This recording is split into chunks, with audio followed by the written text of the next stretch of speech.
So today we're going to talk about how acculturation affects second language learning. So first, what does acculturation mean?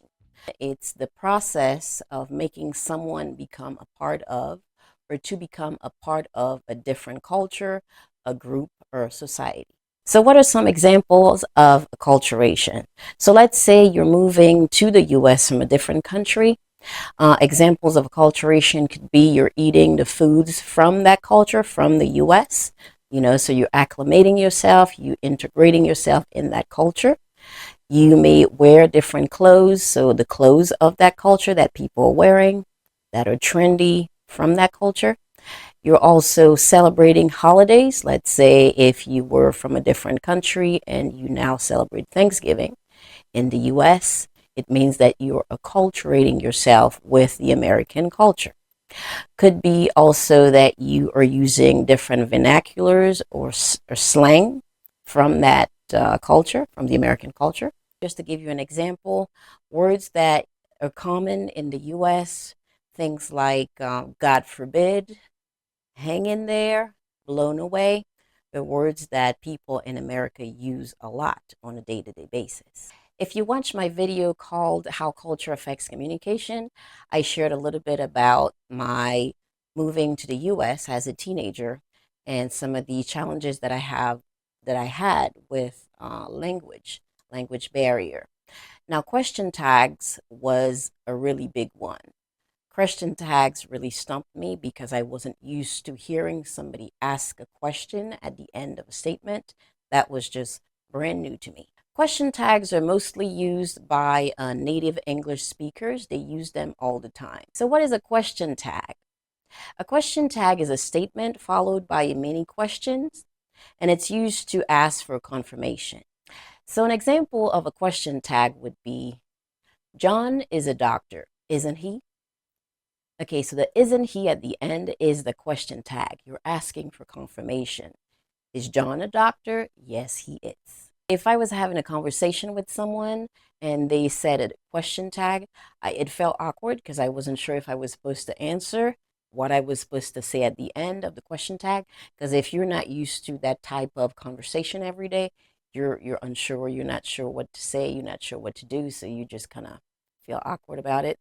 So just to give you an idea of my experience with question tags. What I learned about question tags, if you have a positive statement, you have a negative question tag. So let's do an example. They live in London, don't they? So they live in London is your statement, your positive statement, and don't they is the negative question tag. On the other hand, if you have a negative statement, you have a positive question tag. So he isn't here, is he? For someone who English is your second language and you're moving to a new country, these are the type of language barriers that you're going to face. Things like question tags, so just keep that in mind. The next thing I want to talk about is the grammar and sentence structure. So since my native language is French, I will use French and English and to show the difference between the language structure and the grammar. One of the main differences between French and English is the grammar and structure of the language. When it comes to English, English predominantly uses the subject, verb, object structure. In most cases, French do too. However, when it comes to complex sentences, it doesn't. It becomes a little bit more challenging. And the pronoun can be challenging to translate accurately.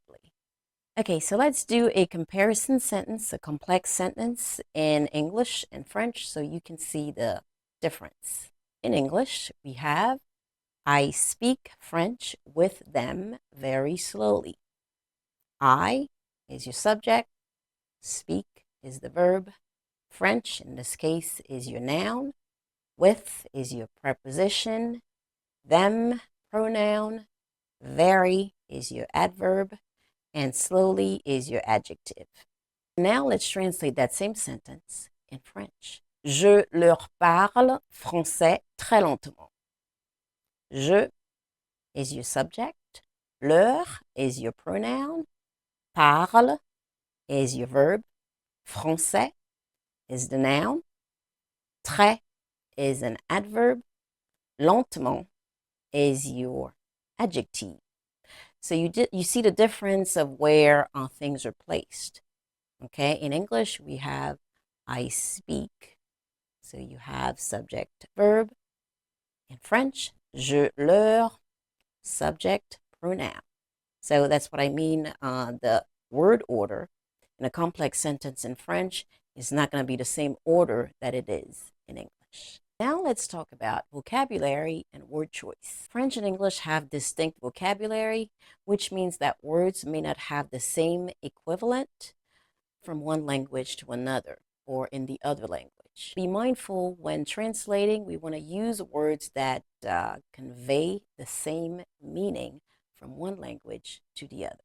There's something called false cognates, and what those are, they are words that look similar, they are pronounced alike, but they have complete different meaning. So let's look at some examples. In English, you have actually. Actually means in fact. And then in French, you have actuellement. Actuellement, it's your cognate. Actuellement means right now or at the present moment. So you see how actually and actuellement, it has the same part of the word in it. So it could look the same, but it means something different. Another one is attend and attendre. Attend means to attend a conference or to attend a show. Attendre means to wait. Another cognate is cent and cent. So cent refers to money or change, like 2 cents, and cent is the word for 100. And then one more, we have envie and envie.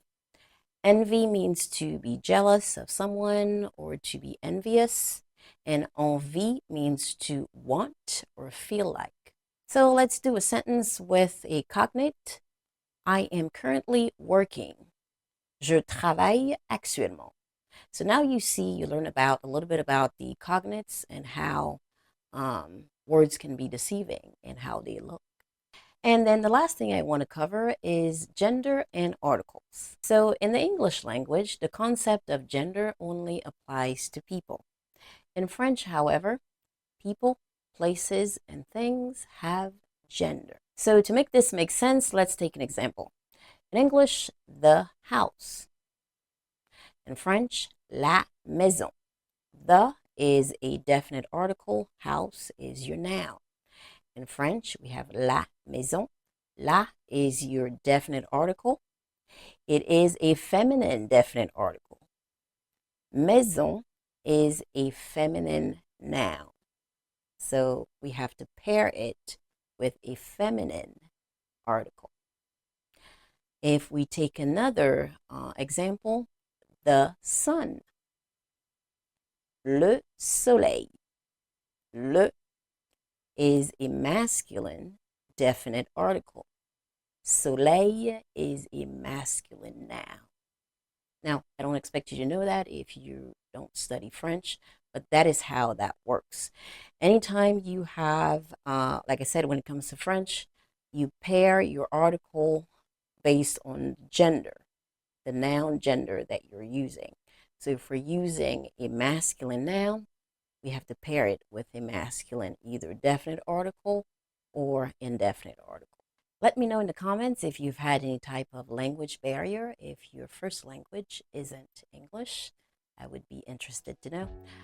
Please like, share, and subscribe. We'll see you soon.